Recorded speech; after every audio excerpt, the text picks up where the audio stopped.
السلام عليكم ورحمة الله وبركاته.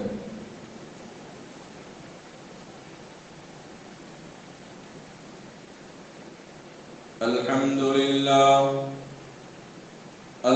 لله نحمده ونستعينه ونستغفره ونؤمن به ونتوكل عليه ونعوذ بالله من شرور أنفسنا ومن سيئات أعمالنا من يهده الله فلا مضل له ومن يضلله فلا هادي له ونشهد أن لا إله إلا الله وحده لا شريك له ونشهد أن سيدنا وحبيبنا ونبينا ومولانا محمدا عبده ورسوله. أما بعد فقد قال الله تبارك وتعالى في القرآن المجيد: يا أيها الذين آمنوا كتب عليكم الصيام كما كتب على الذين من قبلكم لعلكم تتقون أياما معدودات فمن كان منكم مريضا أو على سفر فعدة من أيام أخر. أما بعد فقد قال النبي صلى الله عليه وسلم: الصوم لي وأنا أجزي به. صدق الله مولانا العظيم وصدق رسوله النبي الكريم. نحن على ذلك من الشاهدين لمن الشاكرين والحمد لله رب العالمين. قابل قدر بزرگوں، عزیز ساتھیوں، اللہ کے فضل کرم احسان سے ہم اور آپ الحمدللہ رمضان المبارک کے مہینے میں داخل ہو گئے. اللہ کرے کہ یہ پورا مہینہ ہمارے لیے عافیت کا سبب ہو، رحمت کا سبب ہو، برکت کا سبب ہو، مغفرت کا ذریعہ ہو. ایک دوسرے کا خیال کرنے، ایک دوسرے کی مدد اور نصرت کرنے، ایک دوسرے کے خیرخواہ بننے کی توفیق عطا فرمائے.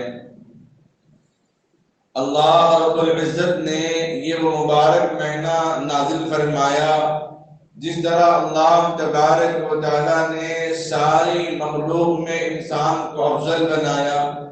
حالانکہ مخلوق کا وزن اس دھرتی پر، اس زمین پر انسان کے وزن سے 70 گنا زیادہ ہے. چونٹی اپنے وزن سے 7 گنا زیادہ وزن اٹھا سکتی ہیں.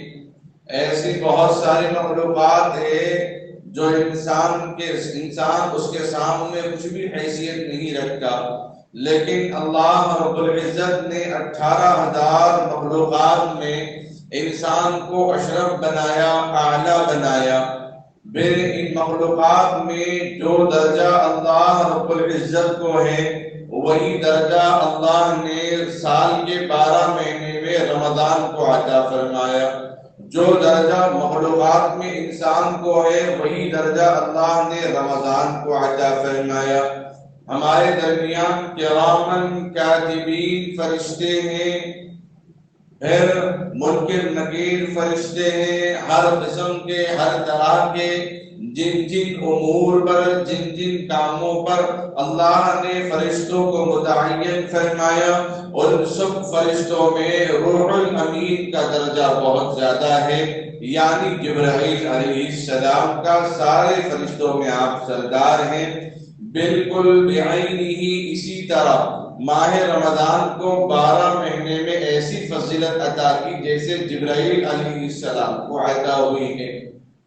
حضرت یوسف علیہ السلام کے 11 بھائی، یعقوب علیہ السلام کے 12 بیٹے، 12 بیٹوں میں اللہ نے یوسف علیہ السلام کو جو مقام مرتبہ عطا فرمایا، بالکل سال کے 12 مہینے میں رمضان کو اللہ نے وہ مقام مرتبہ عطا فرمایا.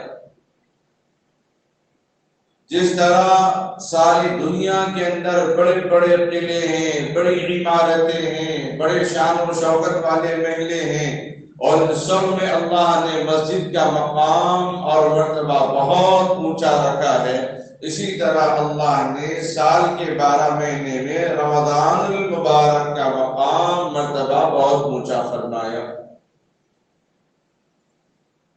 حضرت آدم علیہ السلام، حضرت شیس علیہ السلام، ادریس علیہ السلام، نوح علیہ السلام، حضرات انبیاء علیہ السلام، جناب آقا و مولا تاجدار مدینہ محمد رسول اللہ صلی اللہ تعالی علیہ وسلم سے قبل عیسیٰ علیہ السلام تک جتنے رسول آئے، جتنے پیغمبر آئے، جتنے نبی آئے، اور سب میں اللہ نے جو مقام، جو مرتبہ، جو رفعت، جو درجہ، جو شان، جو عظمت، جو بلندی، جو اونچائی، جو نسبت، جو امام، جو خلیفہ، جو نبیوں کے نبی اگر بنایا ہے تو میرے اور آپ کے آقا محمد رسول اللہ صلی اللہ تعالی علیہ وسلم کو امام الانبیاء بنایا، نبیوں کا نبی بنایا ہے۔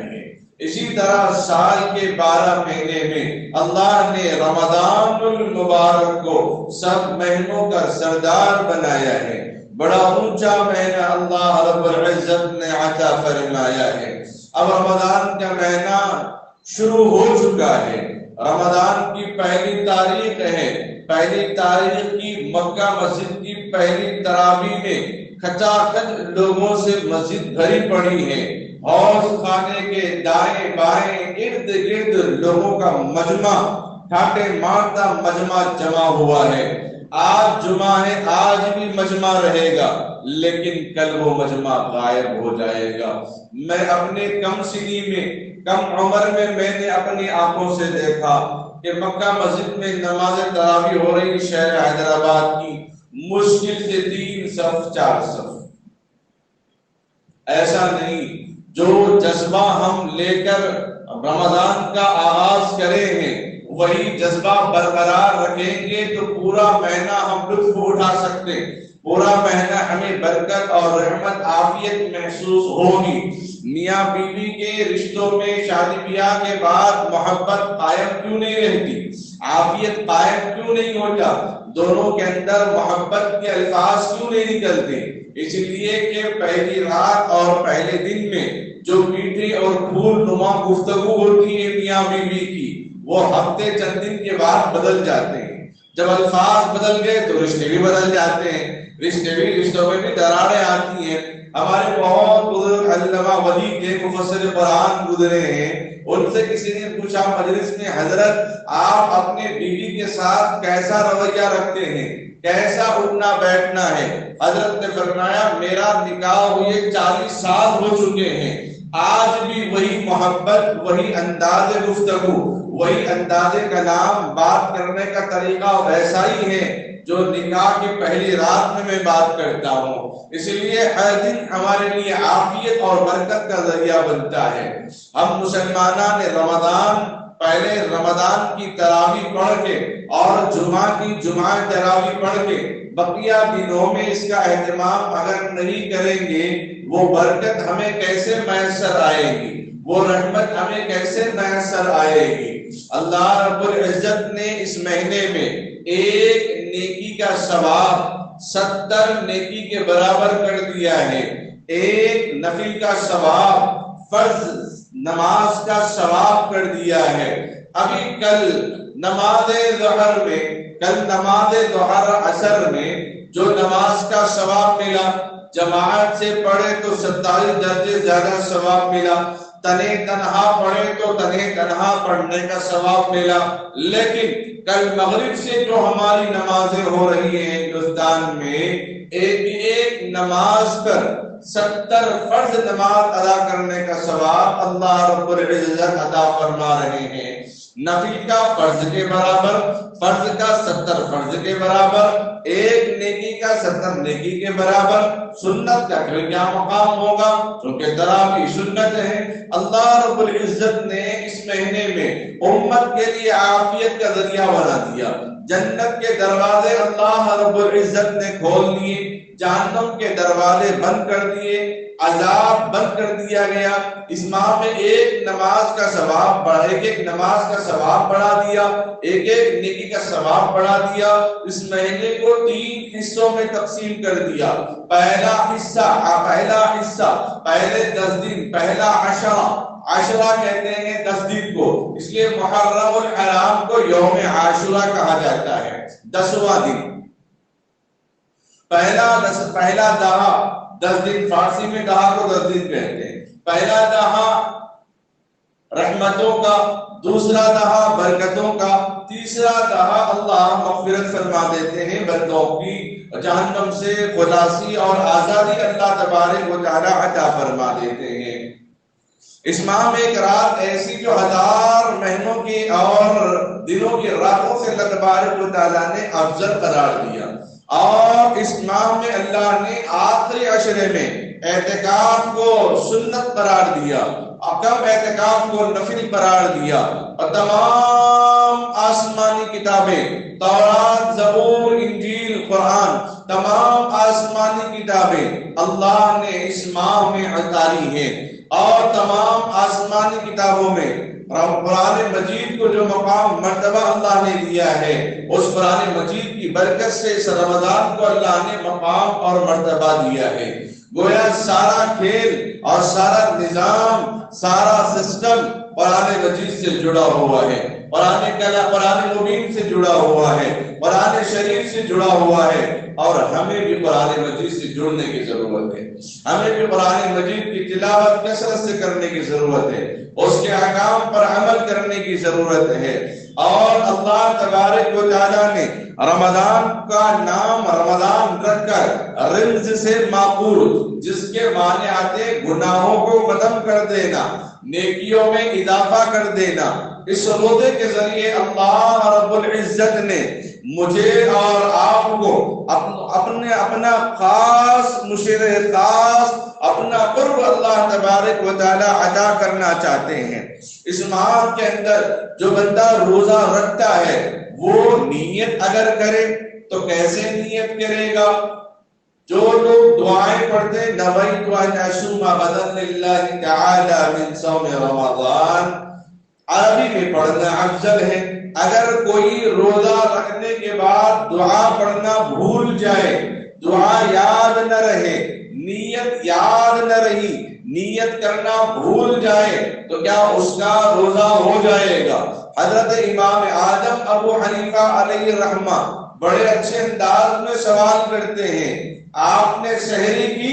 فرمایا ہاں سحری کی۔ کیوں کی؟ روزہ رکھنے۔ فرمایا یہی نیت ہے۔ اچھا کوئی سحری نہیں کیا، صبح اٹھنے میں دیر ہو گئی اور نیت بھی نہیں کی، کیا معاملہ ہوگا؟ اس نے سوتے وقت کیا ارادہ کیا؟ فرمایا کل صبح سحری کرنے کا، تو نیت ہو گلی سے داخل ہو گئی۔ اچھا کوئی کل رات میں نیت نہ کیا ہو، چاند رات میں کیا دعائیں مانگی؟ اے اللہ پورے رمضان روزہ رکھنے کی توفیق عطا فرما، اور تبھی اس کی نیت مکمل ہو گئی ہے۔ تو گویا سحری کرنا خود نیت ہے، سنت پر، مکمل سنت پر عمل کرنے کے لیے اپنے زبان حال سے پڑھ لیں گے۔ صبح کے سحری کے اوقات میں جو اللہ نے سحری میں برکت رکھی ہے، رحمت رکھی ہے، اس لیے سحر کا اہتمام کرنا۔ یہ نہیں بولنا کہ میں رہ سکتا ہوں بغیر سحری کے بھی رہ سکتا ہوں، میرے اندر کیپیسٹی ہے، میرے اندر طاقت ہے کیپیسٹی ہے، تو مسجد صاف کر کے دکھاؤ، مسجد کے اندر جو سامان ہے ادھر سے ادھر کر کے دکھاؤ، غریب کا گھر کمزور پڑا ہوا ہے اس کو صحیح کر کے دکھاؤ۔ اللہ کے سامنے طاقت دکھانے کی ضرورت نہیں ہے۔ اللہ نے جو کہہ دیا، نبی نے کہا پچھلی امتوں پر اللہ نے سحری نہیں رکھی، میری اس امت پر اللہ نے سحری کو رحمت قرار دیا، اس لیے کھا لیا کرو۔ بھوک نہیں ہے، 2 کھجور ہی صحیح، 2 گھونٹ پانی ہی صحیح پی لیا کرو۔ اب نماز کا وقت شروع ہونے والا ہے، فجر کی اذان کا وقت شروع ہونے والا ہے، اس سے پہلے دعا پڑھنے کا اہتمام کر لیے تو بہت اچھا ہوگا۔ اسی لیے اور اذان کا انتظار نہیں کرنا۔ اذان کا انتظار کر کے چند منٹوں کے لیے ہم کھاتے کھاتے بیٹھ کے ہم دن بھر کا روزہ خراب کیوں کر لیں؟ اسی لیے اس سے اجتناب کرنا چاہیے۔ 1 منٹ پہلے ہاتھ روک لینا اور شام میں 1 منٹ بعد افطار کر لینا، نہ ادھر دیر کرنا نہ ادھر جلدی کرنا۔ اللہ کے نظام پر ہم کو چلنا ہے۔ روزہ ہے اللہ کیا فرماتے ہیں؟ صوم لی وانا اجزی بہ، روزہ خاص میرے لیے اور اس کا بدلہ میں لوں۔ اللہ کیوں فرماتے ہیں روزہ خاص میرے لیے اور اس کا بدلہ میں لوں؟ اب دیکھیں یہاں پر کوئی صاحب آ کر کھڑے ہو جائیں گے نماز پڑھنے کے لیے، رکعت باندھنے کے لیے کھڑے ہو جائیں گے، ایک صاحب تو پڑھ رہے ہیں، ان کو دیکھ کر معلوم ہو رہا ہے کہ ہاں وہ سنت ادا کر رہے ہیں، وہ سنت ادا کر رہے ہیں۔ کوئی بیٹھے قرآن پاک کی تلاوت کر رہا ہوگا نماز کے بعد، دیکھنے والا دیکھ کر کہے گا کہ ہاں یہ قرآن پاک کی تلاوت کر رہا ہے۔ نماز کے بعد لوگ اپنا مال میں سے اپنے مال میں سے مسجد کے لیے یا ضرورت مندوں کے لیے مال خرچ کرتے ہوئے جاتے ہیں۔ لوگ دیکھ کر کہتے ہیں کہ ہاں غنی آدمی ہے، سخی آدمی ہے، دل فراغ کر کے جا رہا ہے۔ ہر عمل کو دیکھ کر ہم اندازہ لگا سکتے ہیں ہاں مؤذن صاحب آ رہے ہیں، عمرہ کر کے آئے ہیں، پتہ چلا اعلان ہوا تھا، معلوم ہوا ہاں سعادت اللہ حافظ بنے ہیں، فلاں صاحب حافظ بنے ہیں، معلوم ہو جاتا ہے اعلان سے۔ روزے کا اعلان کیسے معلوم ہوگا؟ اسی لیے اللہ فرماتے ہیں اب نماز کے بعد لوگ ملیں گے خطیب صاحب سے، پوچھیں کیا روزہ ہے؟ اگر نہیں بھی ہے تو کیا عزت بچانا ہے 4 لوگوں کے سامنے؟ اب ہم آپ کا چہرہ دیکھ کر نہیں معلوم ہوگا کہ آپ روزے سے ہیں، آپ مجھے دیکھ کر اندازہ نہیں لگا سکتے آپ روزے سے ہیں۔ آپ یقین کرتے تھے خطیب صاحب تو روزہ تو کیسا بھی رہیں گے، آپ یقین کر لیتے ہیں، لیکن روزے کا تعلق دل سے ہے۔ اسی لیے اللہ نے کیا فرمایا؟ الصوم لی وانا اجزی بہ، روزہ خاص میرے لیے اور اس کا بدلہ میں خود ہوں۔ کون روزے دار ہے کون روزے دار نہیں ہے اللہ جانتا ہے۔ ہمارے یہاں ٹھہر کر بولنے سے نہیں بولنے سے نہیں معلوم، بلکہ اللہ کو معلوم ہو جاتا ہے۔ لیکن روزے دار کوئی روزے دار ایسا نہیں گزرتا، شاید بچپن میں کوئی بچے کرتے ہوں گے، کسی 1-2 بچوں کو ہم نے دیکھ بھی لیا ہے، لیکن کوئی انسان بالغ ہونے کے بعد یہ کام ہرگز نہیں کرتا۔ بند کمرہ ہے، اپنے بیڈروم میں دوسرا کوئی موجود نہیں، کوئی ثانی نہیں ہے، گھر کے اندر سب سوئے ہوئے ہیں، دوپہر کا وقت چل رہا ہے، لیکن کیا کوئی انسان، کیا کوئی عورت کھڑے ہو کر خاموشی سے پانی پی لے گی؟ ہرگز نہیں۔ کیا کوئی دو جوارے کھا لیں گے کون دیکھ رہا؟ نہیں، اس کے دل میں اللہ بسا ہوا ہے، اس کے دماغ میں اللہ بسا ہوا ہے، اللہ کی وحدت بسی ہوئی ہے، اللہ کی وحدانیت بسی ہوئی ہے، اللہ کی بڑائی بسی ہوئی ہے۔ روزے کے اندر اللہ نے وہ طاقت وہ قوت رکھی ہے، روزے کے اندر اللہ نے وہ چاشنی عطا فرمائی ہے۔ تو دل سے آدمی ارادہ کر کے روزہ رکھتا ہے، تو اگر آدمی یوں ہی سو جائے ارادہ نہیں تھا رات میں روزہ رہنے کا، سورج ڈھلنے سے پہلے ارادہ کر لے، اللہ اس کے ارادے کو قبول فرما لیتے ہیں۔ اور اس روزے سے اللہ بندے سے بے انتہا خوش ہوتے ہیں۔ اس روزے کے جسمانی اور روحانی جو فائدے ہیں وہ آئندہ جمعہ بتاؤں گا۔ پہلے روزے کی حفاظت کرنے کا طریقہ تو ہم سمجھ لیں، روزے کو کیسے محفوظ کیا جائے۔ پہلے پارے کی تراویح مکمل ہو گئی ہر جگہ، بعض جگہ 3 ہوں گے، بعض جگہ 5 بھی ہوں گے، لیکن پہلے پارے کی تو ہر جگہ ہو چکی ہے تقریباً۔ اس میں اللہ تبارک و تعالیٰ نے کیا فرمایا؟ ابراہیم علیہ السلام کا ذکر کیا، جنہوں نے خانہ کعبہ کی تعمیر کی اپنے بیٹے اسماعیل کے ساتھ، پھر اللہ سے توبہ کی، استغفار کیا، اللہ سے اپنے عمل کی قبولیت، اپنے عمل کی مقبولیت، اپنے عمل میں اخلاص کے لیے اللہ سے دعا مانگا ہے۔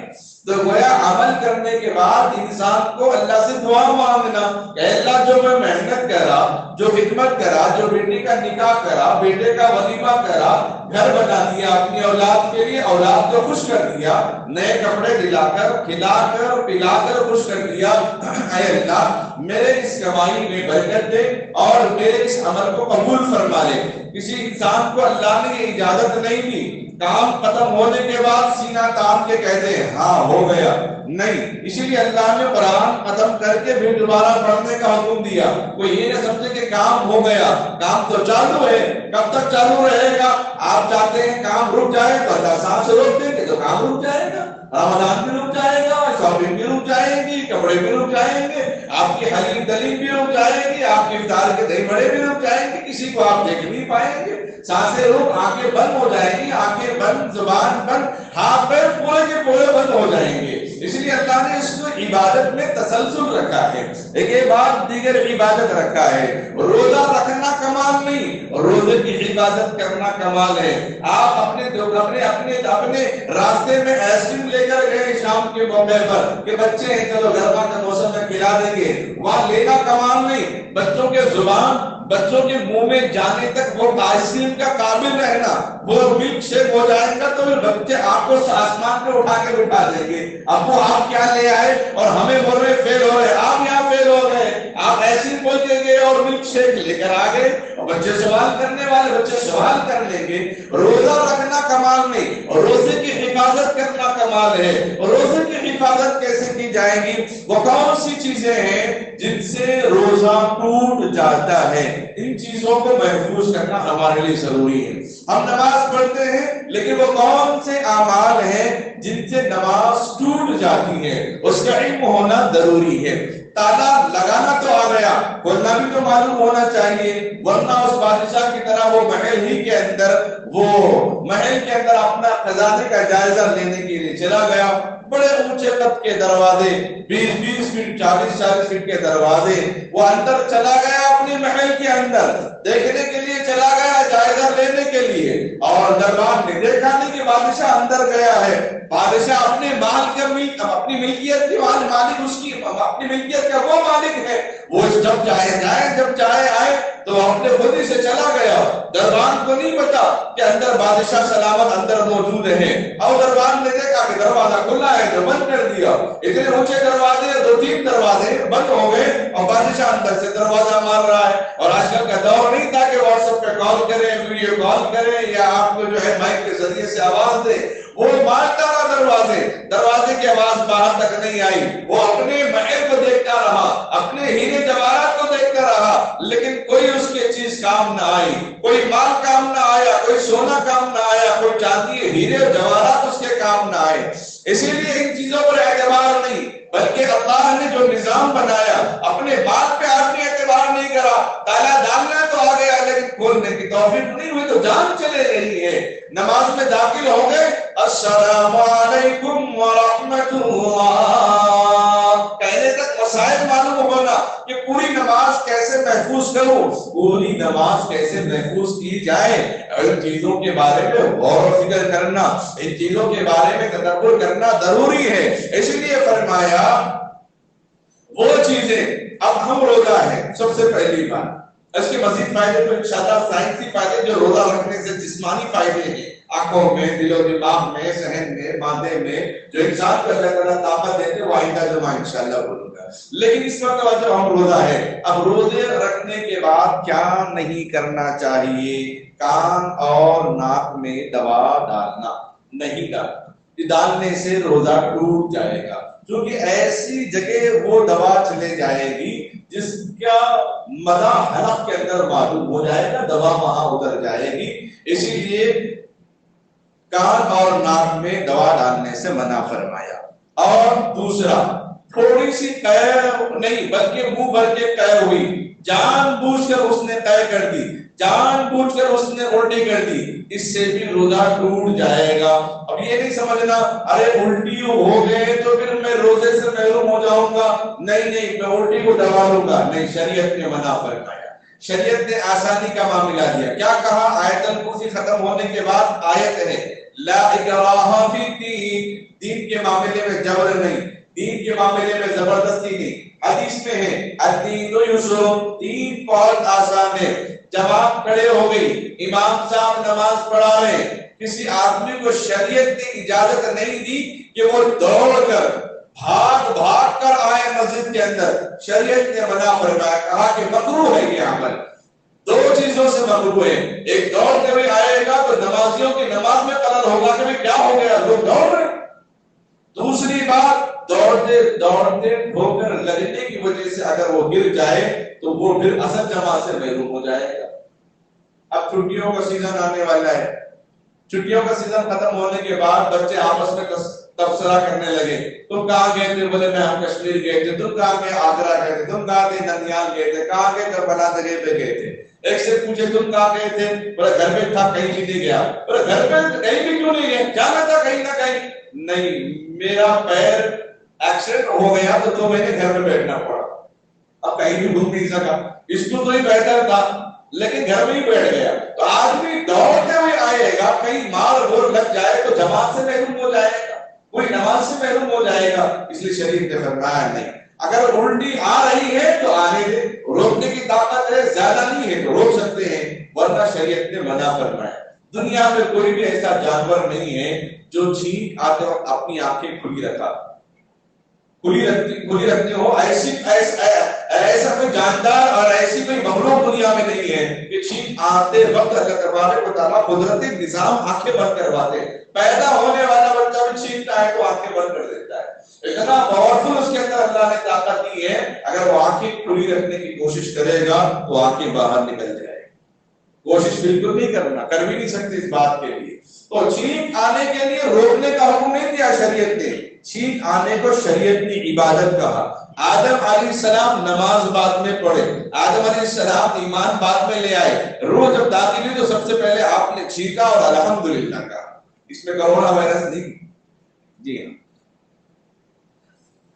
تو اگر الٹی آ رہی ہے، زبردستی ہو رہی ہے تو آپ اس کو نکال دیں۔ اب بعد میں شام تک روزے کی طرح رہے، کھائے پیے نہیں، پھر بعد میں رمضان کے بعد روزے کی قضا ادا کرنے، اس میں کوئی قباحت نہیں۔ کلی کرتے وقت پانی حلق میں چلا گیا، ایک گھونٹ سے ایک چلو پانی اگر چلا گیا، کلی کرنا چونکہ اختیار میں ہے، جان بوجھ کر کلی کر رہا ہے، اس کی وجہ سے کلی کرتے کرتے اگر پانی اندر چلا گیا، اس سے بھی روزہ ٹوٹ جاتا ہے۔ اور روزانہ جس طرح نارمل ہے اسی طرح نارمل رہنا۔ روزہ ہے وہ کہ تھوک جمع کے، لعاب جمع کے تھوکنا مکروہ ہے، شریعت نے منع کر دیا ہے، اس سے حلق سوکھ جائے گا، پھر بولیں گے ارے روزہ رکھے تو آج حالت رہ گئی۔ آدمی اپنے معمول میں لگ جاتا ہے نا تو روزے کے بارے میں اس کو نہیں معلوم ہوتا کہ آج روزہ رکھا۔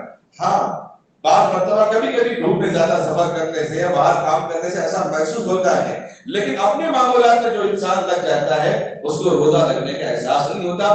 بالفرض کبھی ایسا بھی ہوا تو لوگوں کے سامنے اس کا تذکرہ نہیں کرنا چاہیے، یہ اچھی بات نہیں، اللہ تعالیٰ نہیں پسند فرماتے۔ اگر آپ کی نماز سے فجر چھوٹ گئی، اللہ تعالیٰ پسند نہیں کرتے کہ آئیے عیب دوسروں کو معلوم ہو جائے، اللہ فرماتا ہے قضا کر لو، اس بات کو دوسروں کے سامنے ذکر نہ کرو۔ ہاں عالم دین کے سامنے ذکر کرو، خطیب کے سامنے ذکر کرو، تاکہ اس کا سولوشن مل جائے، اس کا بدل تمہیں معلوم ہو جائے کہ کیا کرنا چاہیے۔ لیکن لوگوں کے سامنے اعلان کرتے مت جاؤ آج مجھ سے یہ گناہ ہوا تھا، آج مجھ سے یہ نماز چھوٹ گئی تھی، آج قرآن گر گئی تھی، اللہ بھی پسند نہیں کرتے۔ اللہ تو اپنے بندوں کے جس طرح ماں اپنے بچوں کے عیب پر پردہ ڈالتی ہے، اللہ 70 ماؤں سے زیادہ محبت کرنے والا ہے، اس لیے اللہ بھی اپنے بندوں کے عیب پر پردہ ڈال رہے ہیں۔ ورنہ ایک دوسرے کے نام اعمال اگر دکھائی دے تو ہم تو لڑتے ہی رہیں گے، ہم تو تم سے بہتر ہے تو ہم سے بہتر ہے، ہم تو تم سے بہتر ہے تو ہم سے بہتر ہے، تمہارے نام اعمال تو وہ ہے، تمہارے کارنامے تو وہ ہے، فلاں میں زندگی چلے جائے گی۔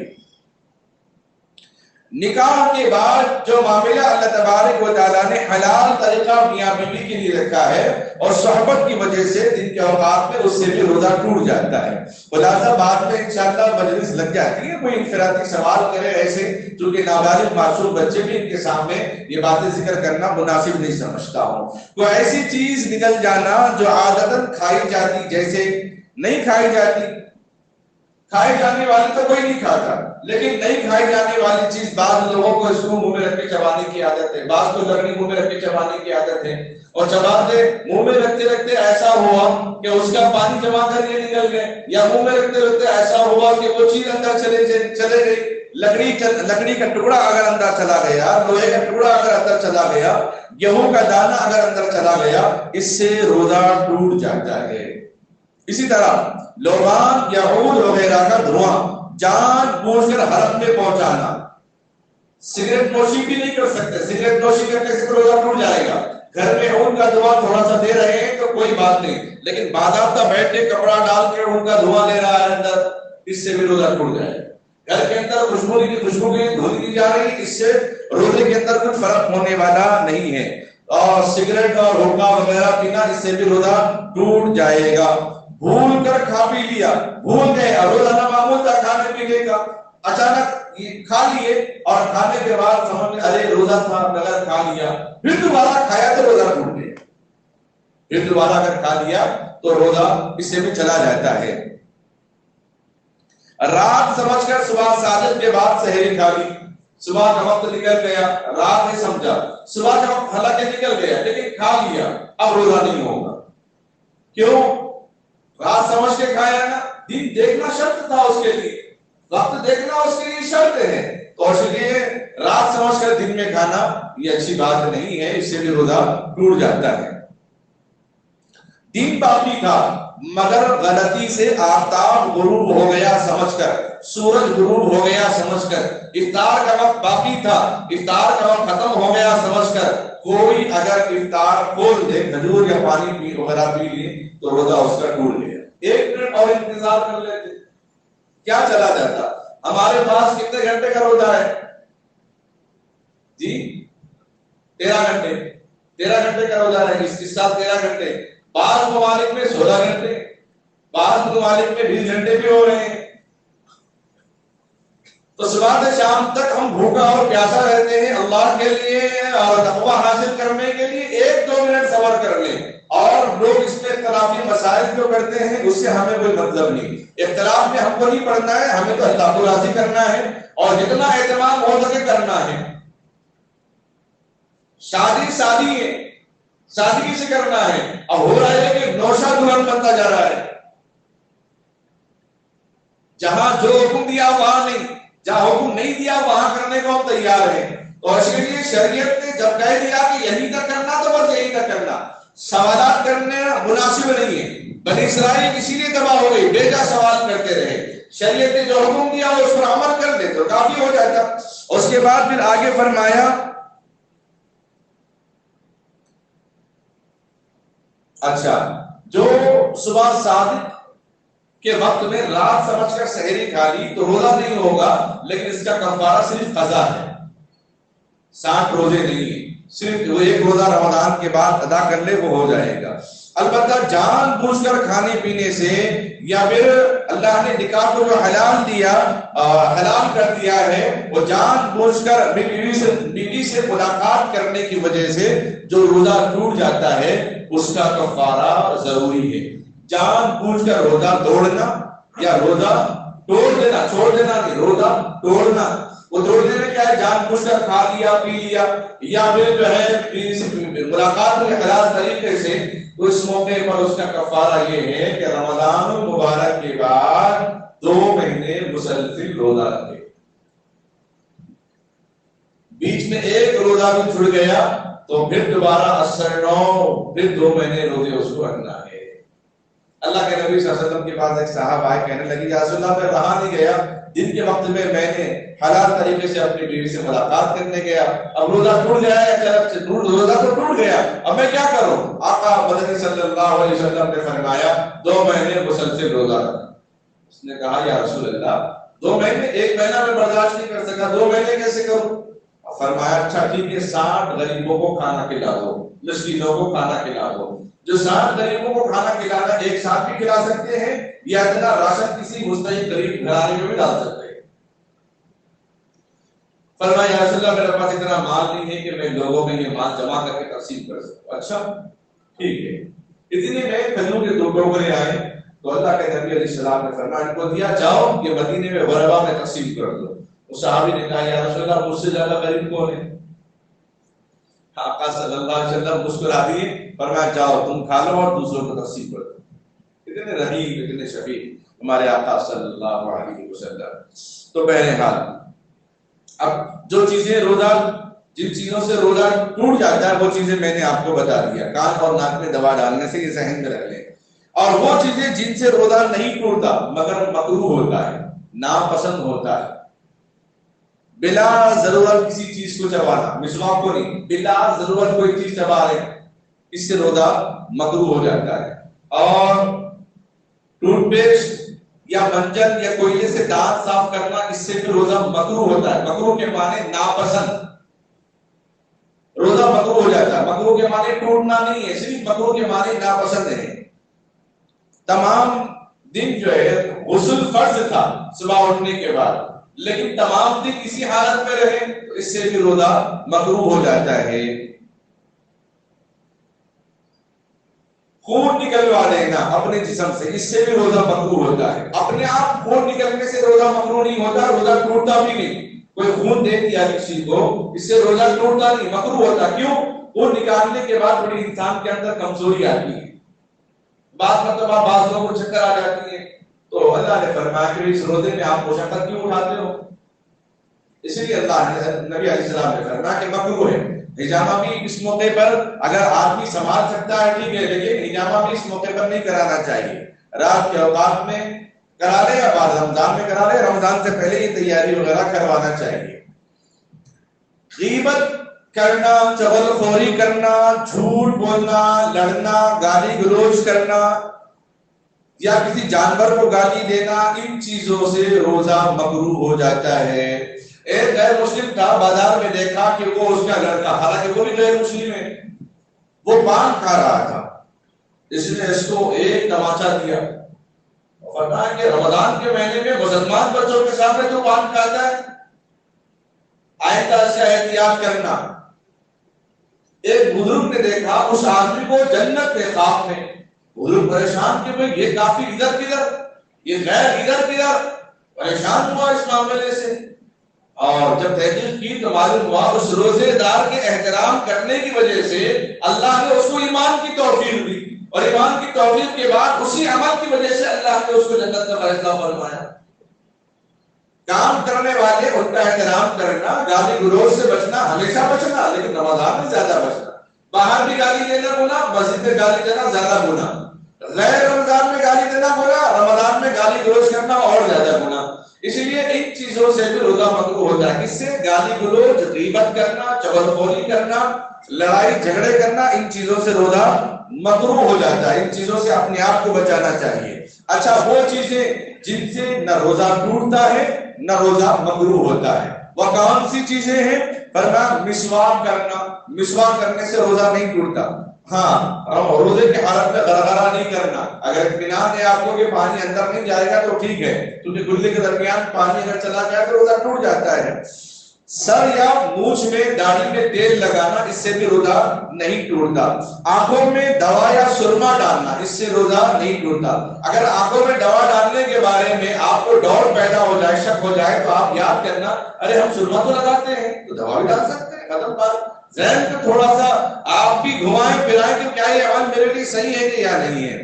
خوشبو استعمال کرنا، عطر استعمال کرنا، عطر استعمال کرنے سے روزے میں ثواب میں اضافہ ہے. یہ چیزیں ایسی جو بھی میں بتا رہا ہوں کہ جن سے نہ روزہ ٹوٹتا ہے نہ روزہ مکروہ ہوتا ہے، بلکہ اس پر اہتمام کریے کہ خوشبو لگانا، سرما لگانا، مسواک کا اہتمام کرنا چاہیے. کسی قسم کا انجیکشن لگوانا، انجیکشن سے بھی آپ کا روزہ نہیں ٹوٹتا، لیکن طاقت کا نہیں. طاقت کے لیے نہیں، تو طاقت کا ہو گیا تو پھر غیر مرضی ہو گئی. وہ تو آپ کے لیے اللہ تعالیٰ تو دیسی روزہ چاہتے ہیں. گرمی یا شدت پیاس کی وجہ سے بہت گرمی ہو گئی، پسینہ آ رہا ہے، جس کی وجہ سے آپ ایک دو مرتبہ نہانے کے لیے گئے، ایک دو مرتبہ بار بار وضو کر رہے ہیں، اس سے بھی روزہ نہیں ٹوٹتا نہ مکروہ ہوتا ہے. اس کو ذہن میں رکھ لیں. حلق میں بلا اختیار دھواں چلا گیا، حلق میں بلا اختیار دھواں چلا گیا، اس سے بھی روزہ نہیں ٹوٹتا.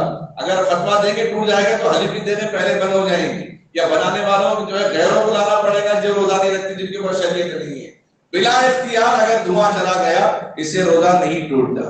اگر سوتے ہوئے دن کے موقع پر روزے کی حالت میں غسل کی حاجت پیش آ جائے، نہانا فرض ہو گیا سوتے ہوئے اپنے آپ میں، اس سے بھی نہ روزہ مکروہ ہوتا ہے نہ روزہ ٹوٹتا ہے. خود بخود قے آ جائے تھوڑی بہت اور جان بوجھ کر قے کی تو روزہ ٹوٹ گیا. خود بخود تھوڑی آ گئی تھوڑی تھوڑی، اس سے بھی آپ کا روزہ نہ ٹوٹتا ہے نہ مکروہ ہوتا ہے. ان چیزوں کو آپ حضرات ذہن میں رکھ لیں اور روزے کے مسائل کو ذہن میں رکھ لیں. روزہ اہم ترین عبادت ہے.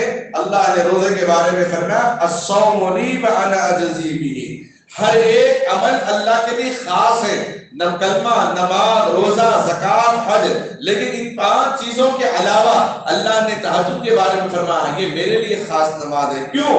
دنیا سوتی ہے، دنیا غافل ہے اور بندہ میرے سامنے کھڑا ہے۔ اور روزہ خاص میرے لیے کیوں؟ پوری دنیا کو معلوم نہیں کہ روزہ ہے یا نہیں، اس کی اصلیت کیا ہے، مجھے معلوم ہے، اس لیے میں فرماتے روزے دار کا بدلہ اللہ کہتے ہیں میں خود ہوں، روزے دار کا بدلہ میں خود ہوں۔ اس رمضان المبارک کے مہینے میں اللہ نے جو فضائل کا درجہ رکھا ہے، اللہ نے جو نیکیوں کا درجہ رکھا ہے، اس کا پاس و لحاظ کرے، اس کا احترام کرے، اس روزے کا، ان تراویحوں کا اہتمام کرے، اس وقت کا اہتمام کرے۔ جو جذبہ، جو شوق ہم پہلے رمضان کو پہلی تراویح میں لے کر آئے تھے، وہ جذبہ ہم برقرار رکھیں گے تو بعد رمضان کے بھی اللہ ہماری ایمانی حلاوت کو برقرار رکھے گا۔ بعد اولاد کے بھی اللہ تبارک و تعالیٰ، جو اولاد نکاح سے پہلے اولاد ماں باپ سے محبت کرتی تھی، وہ اپنی اولاد نکاح کے بعد بھی ماں باپ سے اتنا ہی قریب قرب حاصل رکھے گی۔ اسی لیے اپنے عمل کے اندر تضاد پیدا نہ کرے، اپنے عمل کے اندر عافیت پیدا کرے۔ آج کر لیا دین میں آیا، کل آیا دین میں تو نہیں کر لیا، ایسا نہ کرے۔ اور تراویح کے موقع پر اس بات کا بھی خاص خیال رکھیں کہ ہاں بھائی امام صاحب رکوع میں نہیں گئے، رکوع میں جائیں گے تو ہم شریک ہو جائیں گے، تو میں جتنا قرآن نماز کے حالت میں نہیں سنا نا اس کا ثواب نہیں ملتا۔ جو بغیر نماز کے حالت میں سنا وہ تو ثواب ملے گا، لیکن نماز کے حالت میں جو ثواب ملنے والا ہے وہ ثواب سے محروم ہو جائے گا۔ اس لیے اس بات کا انتظار نہ کرنا کہ امام صاحب رکوع میں جائیں گے تو کھڑے ہو جائیں گے۔ امام صاحب تو اپنے پارے پڑھ رہے ہیں لیکن آپ کی اس کے اندر ثواب میں شمولیت نہیں ہو رہی ہے، اسی لیے اس بات کا بھی اہتمام کریں، اس بات کا خاص خیال رکھیں۔ اور مسجد میں آنے جانے والوں کو خوشبو تقسیم کریں، مسجد میں آنے والوں کو سلام عام کریں، یہ تو ہمیشہ کرنا ہی ہے۔ رمضان میں تقریباً محبت تو آتی ہے لوگوں کے اندر، کیوں؟ اللہ نے شیطان کو بند کر دیا ہے، شیاطین کو اللہ تبارک و تعالیٰ نے، جنات کو جو شرارت کرنے والے، شر پھیلانے والے ہیں، اللہ نے ان کو تو بند کر دیا ہے۔ اسی لیے ایک دوسرے کا احترام کو دل کے اندر آ جاتا ہے۔ اس لیے افطار کے موقع پر عالم اسلام کے لیے خاص دعاؤں کا اہتمام کرنا، سحر کے موقع پر بھی خاص دعاؤں کا اہتمام کرنا، سحر کے موقع پر تہجد کا اہتمام کرنا، چونکہ 2 حدیثیں ایسی ہیں جو ایمان کو مکمل کر دیتی ہیں۔ الطہور شطر الایمان، پاک رہنا آدھا ایمان ہے، پاکی آدھا ایمان ہے۔ دوسری حدیث ہے الصبر نصف الایمان، الصبر نصف الایمان، صبر کرنا آدھا ایمان ہے۔ وہ باقی آدھا ایمان، صبر کرنا آدھا ایمان، 2 مل گئے تو مکمل ایمان۔ اسی طریقے سے اللہ نے کہا تہجد خاص میرے لیے اور روزہ بھی خاص میرے لیے، اور روزے سے پہلے تہجد کو پڑھ لیا، اللہ سے قرب حاصل کیا، پھر روزے سے اللہ کے سامنے مکمل قرب ہم حاصل کر سکتے ہیں۔ اس لیے ان دونوں چیزوں کا اہتمام کرتے رہیں اور ان چیزوں کا خاص اہتمام کریں۔ رمضان المبارک میں روزے کے ساتھ ساتھ قرآن پاک کی تلاوت کے ساتھ ساتھ اپنے ماتحت، اپنے گھر والوں کے ساتھ خدمت کرنا۔ باہر اپنے دوستوں کو اگر آپ لے جائیں گے، رات میں کسی ہوٹل میں بندی آرڈر دیں گے، 2-3 بکرے آرڈر دے کے کھلائیں گے سب کو، لیکن آپ کو وہ مزہ نہیں آئے گا جو مزہ اپنے گھر میں اپنے گھر والوں کے ساتھ، اپنے بچیوں، اپنے بیگم یا اپنے گھر میں اپنی ماں ہے، باپ ہے، جو خدمت کر رہے ہیں رمضان میں، سحر افطار میں، ان کے ساتھ کچھ دیر ترکاری کاٹیں، ان کے ساتھ ان کی خدمت میں تھوڑی دیر ہاتھ بٹائیں۔ سال بھر تو ہم غافل رہتے ہیں کہ کھانا کیسا بن رہا ہے، کیا ہے، کم سے کم رمضان میں اس کا خاص اہتمام کریں۔ اس کی وجہ سے اللہ ہمارے ثواب میں اضافہ فرماتے، محبت میں اضافہ فرماتے۔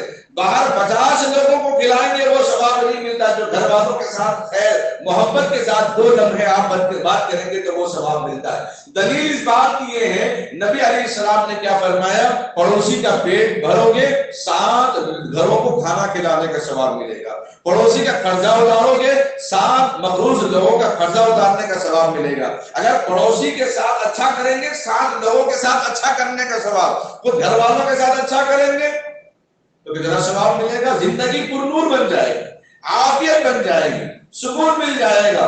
دوستوں کی باتیں اپنی جگہ, دوستوں کی محبت اپنی جگہ, اللہ نے ان کا بھی ذکر کیا. اگر ان کی دوستیاں حلال طریقے سے رہی, ایک دوسرے کا خیال کرنے والے رہے, تو جنت میں بھی اللہ تعالیٰ دوستیوں کی ملاقات کروا دیں گے. سورہ واقعہ میں اللہ نے اس کی تفسیر میں رکھا کہ ایک دوست دل میں سوچے گا, ارے میں فلاں کو یاد کر رہا ہوں, نبی صاحب کو یاد کر رہا ہوں, اور جناب عارف صاحب بولے میں بھی یاد کر رہا ہوں, دل کے اندر میرے بھی آ رہا ہے. دل میں خیال آیا یہ بھی اپنے تخت سے آسمان پہ اٹھے اور وہ بھی اپنے تخت پہ عرش پہ اڑ گئے, اور دونوں راستے بھی مل گئے. کوئی ٹریفک کا مسئلہ نہیں کہ سگنل پڑ گیا, ہوا میں ٹھہرے ہوئے ہیں, عرش میں رکے ہیں, تخت سلیمانی کی طرح بیٹھے ہوئے ہیں. بولے اللہ کا شکریہ, جنت میں اللہ تعالیٰ ہماری ملاقات کرا دی ہے. ابھی ہم رجب سے دعائیں کر رہے تھے, اللہ رمضان میں پہنچا دے, رمضان نصیب کر دے. اللہ نے رمضان نصیب کر دیا تو خطیب صاحب نے کہا اللہ کا شکریہ, رمضان مل گیا. اب ہم کیا کر رہے ہیں, شب قدر اللہ نصیب کر دے, اللہ شب قدر بھی نصیب کر دے. تو جنتیوں میں جو دوست ہوتے ہیں ایک دوسرے کی خیر خواہی, ایک دوسرے کی اچھائی کے بارے میں سوچتے ہیں, ایسے دوستوں کو اللہ تعالیٰ جنت میں بھی ملاقات کرا دیتے ہیں. جب دوست کی ملاقات ہوگی تو کیا بیوی سے ملاقات نہیں, وہ تو حور الملائکہ ہے, وہ اس کے ساتھ اگر ناانصافی کریں گے تو پھر وہاں دیکھ لیں گے.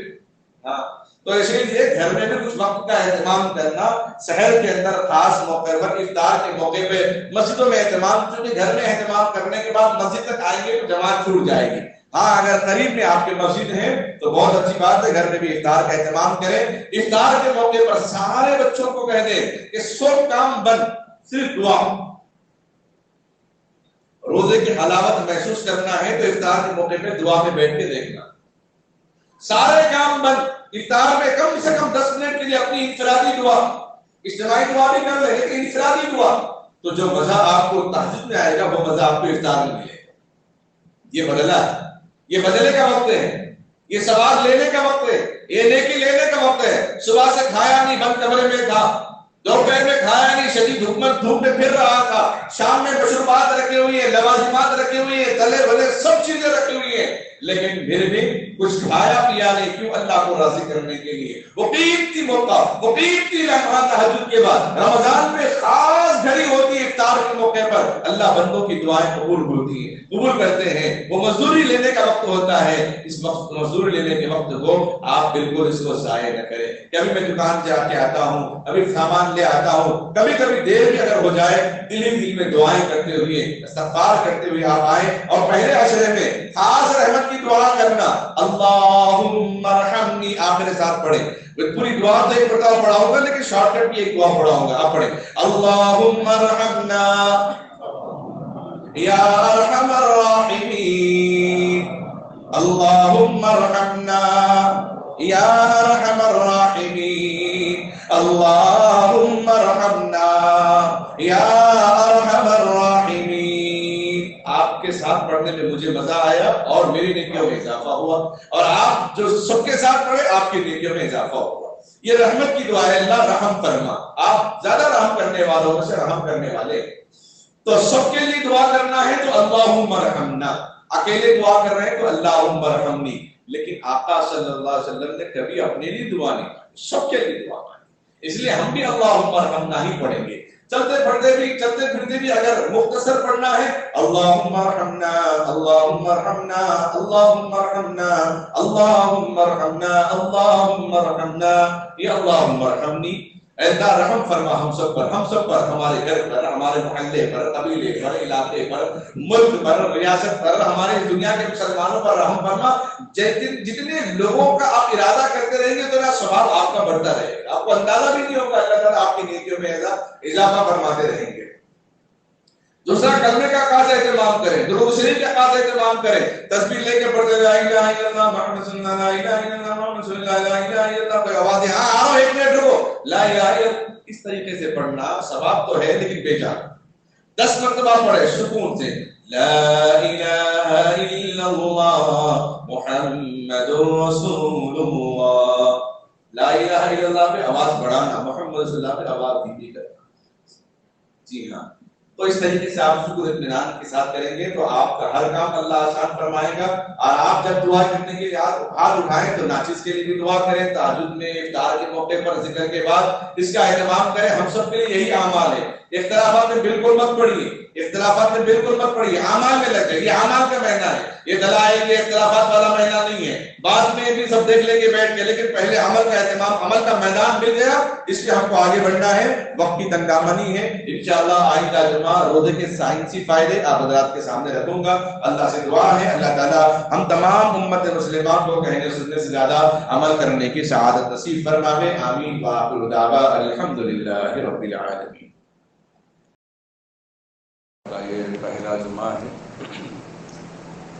الحمدللہ آپ حضرات کی آمد یہ مسجد کے انتظامات، مسجد کے انتظامین کے لیے جو ہے ہمت افزائی ہے، اور یقیناً الحمدللہ چند سال پہلے جو دیکھیں اس کنڈیشن میں مسجد کی حالت تھی، آج الحمدللہ آپ حضرات کی دعاؤں اور تعاون سے یہ عالیشان مسجد آپ حضرات کے نظروں کے سامنے ہے، اس کو برقرار رکھنا ہے۔ الحمدللہ بڑے حضرات ہیں مسجد کے ذمہ دار حضرات، جناب عالم سلیم صاحب تو اس وقت ہمارے درمیان نہیں ہیں، وہ الحمدللہ مکہ المکرمہ عمرے کی ادائیگی کے لیے گئے ہوئے ہیں، ان کا سلام بھی ہے۔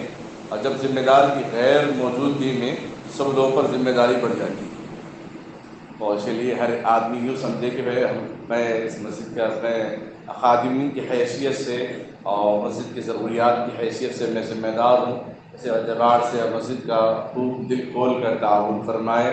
یہ رمضان المبارک کا پہلا جمعہ بھی ہے، اور ابتدا اللہ کے گھر سے صدقہ، ابتدا اللہ کے گھر سے اپنے مال کو خرچ کرنے کی ابتدا کریں، بہت اچھا ہوگا، یقیناً یہ کارآمد ہوگا آپ کے لیے۔ مسجد کے انتظامات بھی الحمدللہ، چونکہ بقیہ اوقات میں بھی جو عام طور پہ ہر مسجد میں بھی یہی اہتمام ہونا چاہیے، 5 نمازوں کے علاوہ باہر کا صحن یا کچھ دیر کے لیے، کچھ وقت کے لیے مسجد کھلی رکھنا چاہیے۔ یہاں تو الحمدللہ ہمیشہ مسجد کھلی رہتی ہے، جب بھی میں آ کے دیکھتا ہوں تو کچھ لوگ نماز میں، کچھ تلاوت میں بیٹھے ہوئے رہتے ہیں۔ یقیناً جب 24 گھنٹے عبادت کے لیے مسجد کھلی رہے گی تو اس کے اخراجات میں بھی اضافہ ہوگا۔ کوئی آ کر تلاوت میں لگا ہوا ہے، کوئی نماز میں ہے، تو ہم سے یہ نہیں کہہ سکتے کہ بھائی آپ کی وجہ سے کرنٹ بڑھ جائے گا، نہیں، کیونکہ اللہ کا گھر چاہے وہ عرب میں رہنے والا ہو، یورپ میں رہنے والا ہو، مشرق میں رہنے والا ہو، مغرب میں رہنے والا ہو، محمد یا مسجد آئے گا تو برابر اپنی نماز اپنا حق سمجھ کے پڑھ کے جائے گا۔ جتنا حق اس کو اپنے علاقے کے مسجد میں، بابری مسجد میں ہے، اتنا حق اس کا یہاں محمدیہ مسجد میں بھی ہے، اور اس لیے اس کے اخراجات کا بھی ہم ہی پر یہ ذمہ داری ہے کہ ہم ادا کریں، اس لیے دل کھول کر آپ تعاون فرماویں۔ اور دوسرا اعلان یہ ہے کہ یہ کارڈ ابھی جو عنوان بیان ہوا تھا رمضان المبارک کے احکام و فضائل، وہ مسائل انگلش میں بھی ہیں اور اردو میں بھی ہیں، 20 روپے کم قیمت اس کی رکھی گئی ہے۔ آپ ہدیتاً بھی پیش کریں، اپنے مسجدوں میں بھی آپ لگائیں، تاکہ روزے دار دیکھے تو دعائیں معلوم ہو جائیں، روزے دار دیکھے تو روزے کے مسائل معلوم ہو جائیں، روزے دار دیکھے تو اس کو احکام معلوم ہو جائے، زکوٰۃ نکالنے والا دیکھے تو اس کو زکوٰۃ نکالنے کے مسائل معلوم ہو جائیں۔ رومن انگلش اور اردو میں ہے، آپ جاتے ہوئے اس کو لے کر جائیں۔ باہر عطر کی دکان جو ہے وہاں پہ رکھی ہوئی ہے، 20 روپے کم سے کم اس کی قیمت رکھی گئی ہے۔ اور دوسرا الحمدللہ تراویح کا اہتمام یہاں پہ ہو رہا ہے، اور بھی جہاں آپ لوگ اہتمام کر رہے ہیں، اہتمام اس کو برقرار رکھیں، اور اس بات کا خاص خیال رکھیں کہ اپنے والدین کو ہر حال میں خوش کرنا ہے، رمضان میں نہیں، ہر حال میں، ہر دن میں خوش کرنا ہے۔ اور اپنے گھر میں جو اپنے ماتحت کے جو لوگ ہیں، بھائی بہن ہیں یا بیوی ہیں، جو اور متعلق ہمارے نیچے رہنے والے ہیں، ہم سے کم درجے کے ہوں یا ہم سے اوپر کے درجے کے ہوں، ان لوگوں کے احترام، ان لوگوں کی خدمت کے بغیر ہم روزے کا ثواب حاصل نہیں کر سکتے۔ یہ مت سمجھے کہ میں مسجد میں 24 گھنٹے بیٹھا ہوا رہوں گا، کھانے کے وقت مسجد میں گھر پہ چلا جاؤں گا، افطار سحر کر لوں گا، آؤں گا، بیٹھ جاؤں گا۔ اللہ نے فرمایا کہ نہیں، جتنی عبادت کا حق مجھ پر ہے اتنی عبادت کا حق میرے بندوں کا بھی ہے۔ اللہ فرماتے میری وحدانیت کے بعد ماں باپ کا ادب احترام، اپنے ماتحت کا ادب احترام ضروری ہے۔ رمضان کی برکت اسی وقت ملتی ہے آدمی خود بھی روزہ رہے، روزے دار کا احترام کرے، آدمی خود بھی روزہ رہے، اوروں کے کام آئے۔ اس لیے اس بات کا آپ خاص اہتمام کریں، ان چیزوں کا خاص اہتمام کریں۔ اللہ سے دعا ہے اللہ ہم سب کو عمل کی توفیق عطا فرمائے۔ درود شریف پڑھیں۔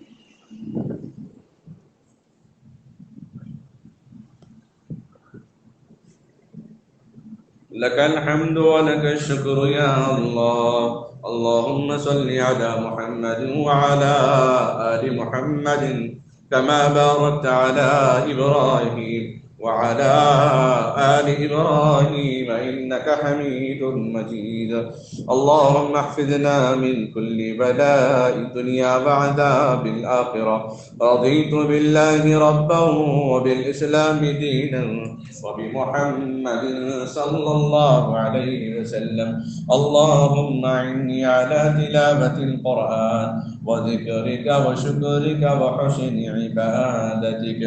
اللهم اهدنا الصراط المستقيم صراط الذين أنعمت عليهم من النبيين والصديقين والشهداء والصالحين وحسن أولئك رفيقا. اللهم ارحمنا يا أرحم الراحمين. اللهم ارحمنا يا أرحم الراحمين. اللهم ارحمنا يا أرحم الراحمين. اللهم أهله علينا باليمن والإيمان والسلامة والإسلام. ربي وربك الله هو الله الذي لا إله إلا هو الأول والآخر والظاهر والباطن وهو بكل شيء عليم. اے اللہ ہم سب کے گناہوں کو معاف فرما. اے اللہ خطاؤں سے درگزر فرما. اے اللہ جس چاند کو دیکھ کر ہم نے تراویح کا آغاز فرمایا، اے اللہ ہم پر برکت اور ایمان اور سلامتی اور اسلام کے ساتھ ضرور فرما. اے اللہ اس چاند کا رب بھی تو ہے اور ہمارا رب بھی تو ہے. ساری کائنات کا خالق و مالک تو ہی تو ہے. ایاک نعبد و ایاک نستعین ہے. اے اللہ ہم تجھ ہی سے مدد مانگتے ہیں، تجھ ہی سے نصرت مانگتے ہیں. اے اللہ ہم سب کی مغفرت فرما. رمضان کے مہینے کا جس انداز میں ہم نے استقبال کیا، اے اللہ 30 یا 29 دن تک یہ جذبہ، یہ احترام ہمارے اندر برقرار فرما دے. اے اللہ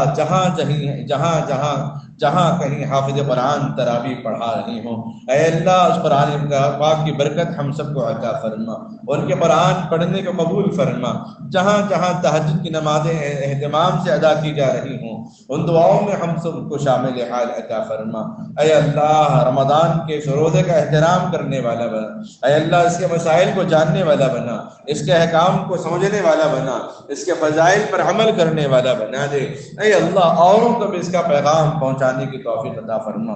اوروں کو بھی اے اللہ یہ مسائل سمجھانے کی توفیق عطا فرما. اس مسائل سے وابستہ ہونے کی توفیق عطا فرما. اے اللہ روزے کی حالت میں اپنے ماں باپ کی خدمت کا ذریعہ بنا، خدمت کرنے کا سبب بنا دے. اپنے گھر میں خدمت کرنے کا سبب بنا دے. گھر والوں کے ساتھ خدمت کرنے کا سبب بنا دے.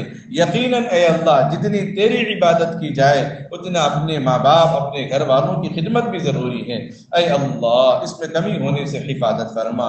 اے اللہ معاشرہ بنتا اس وقت ہے جب حالات اس وقت نرم ہوتے ہیں، حالات اس وقت کامیاب ہوتے ہیں جب چھوٹا بڑے کا احترام کرے، بڑا چھوٹے پر شفقت کرے، اہل علم کی احترام کرے. اے اللہ اسی وقت اے اللہ تیری رحمت نازل ہو سکتی ہے. اے اللہ ہم سب کو اپنے اپنے مقام مرتبے والوں کا احترام کرنے والا بنا دے. اے اللہ بیماروں کو شفا عطا فرما. پریشان حال لوگوں کی پریشانی کو دور فرما. جو قرض میں ڈوبے ہیں غیب سے ان کے قرض کے بوجھ کو آسان فرما. جو نکاح کے انتظار میں بیٹھے ان کے نکاح کو آسان فرما. میاں بیوی کے اندر محبت الفت عافیت پیدا فرما. بے اولاد ہیں تو صاحب اولاد عطا فرما. تو ہی نے آدم کو اے اللہ بغیر ماں باپ کے پیدا کیا. تو ہی نے زکریا علیہ السلام کو بڑھاپے کے اندر ان کے اولاد عطا فرمایا. اے اللہ تو نے عیسیٰ علیہ السلام کو بغیر باپ کے اولاد بغیر باپ کے تو نے پہچان عطا فرمائی. صالح علیہ السلام کے زمانے میں سخت چٹان پتھر سے اونٹنی کو پیدا فرمایا. تیرے لیے کوئی مشکل نہیں ہے. جو بے اولاد ہے اللہ تو ان کو صاحب اولاد بنا. نیک و صالح فرمانبردار بنا. خدمت گزار اطاعت گزار بنا. اپنے پڑوسیوں کا ادب احترام کرنے والا بنا. دینی مساجد مدارس مکاتب خانقاہوں کی حفاظت فرما. خصوصاً اس مسجد کی حفاظت فرما. اس مسجد کی حفاظت کرنے والوں کی حفاظت فرما. اس مسجد کے اندر خیر و عافیت عطا فرما. اے اللہ محبت خلوص عطا فرما. مرحومین کی مغفرت فرما. ان کے درجات کو بلند فرما. اے اللہ جو بیمار ہیں ان سب کو شفائے کاملہ عاجل عاجلہ مستمرہ دائمہ صادقہ نصیب فرما۔ اے اللہ رمضان کے معمولات میں لگے رہنے کی توفیق عطا فرما۔ اے اللہ رمضان کے اندر کثرت سے قرآن پاک پڑھنے والا بنا، کثرت سے درود شریف پڑھنے والا بنا، کثرت سے اے اللہ ذکر اذکار میں لگے رہنے کی توفیق عطا فرما۔ افطار کے موقع پر مولا دعا کی خاص قبولی کی گھڑی ہے، دعاؤں کا خاص اہتمام کرنے والا بنا دے۔ اے اللہ ہم سب کو اپنے روزے کی شفاعت نصیب فرما، ہم سب کو اپنے روزے کی برکت نصیب فرما۔ اے اللہ دنیا اور آخرت میں کامیابی اور بھلائی نصیب فرما۔ اے اللہ مسلم ممالکوں کی حفاظت فرما۔ اے اللہ خصوصاً ترکی اور شام کے مسلمانوں کی مدد اور نصرت فرما، برما کے مسلمانوں کی مدد اور نصرت فرما، فلسطین کے مسلمانوں کی مدد اور نصرت فرما، مسلم ممالکوں کی حفاظت فرما، مسلم امہ کی حفاظت فرما، نوجوانوں کے اندر جذبہ ایمان اطاعت روحانی عطا فرما، بڑوں کے اندر فراخ دل عطا فرما، صحیح رائے اور مشورہ دینے کی توفیق عطا فرما تاکہ امت صحیح راہ پر چلنے والی بن جائے۔ اے اللہ ہر کام اپنے مشورے سے طے ہونے کے بعد کرنے کی توفیق عطا فرما۔ اے اللہ جن جن لوگوں نے دعاؤں کے لیے کہا ہو یا لکھا ہو یا ان کا ہم پر حق ہو، ان سب کا اپنے جائز مقاصد میں کامیابی عطا فرما۔ خصوصاً اے اللہ اس مسجد میں جتنے حضرات بیٹھے ہیں ہر ایک کے دل میں کوئی نہ کوئی تمنا ہے، ہر ایک کے دل میں کوئی نہ کوئی آرزو ہے، ہر ایک کے دل میں کوئی نہ کوئی خواہش ہے۔ مولا ان سب کے جائز ضرورتوں، ان سب کے خواہشات کو مکمل، جائز ضرورتوں کو خواہشات کو مکمل فرما۔ اس دعا کو اپنے فضل و کرم سے نبی اکرم صلی اللہ تعالی علیہ وسلم کے صدقہ فعل قبول منظور فرما۔ وصلی اللہ تعالی علی خیر خلقہ محمد وعلى آله وأصحابه وأزواجه وأهل بيته أجمعين برحمتك يا أرحم الراحمين والحمد لله رب العالمين۔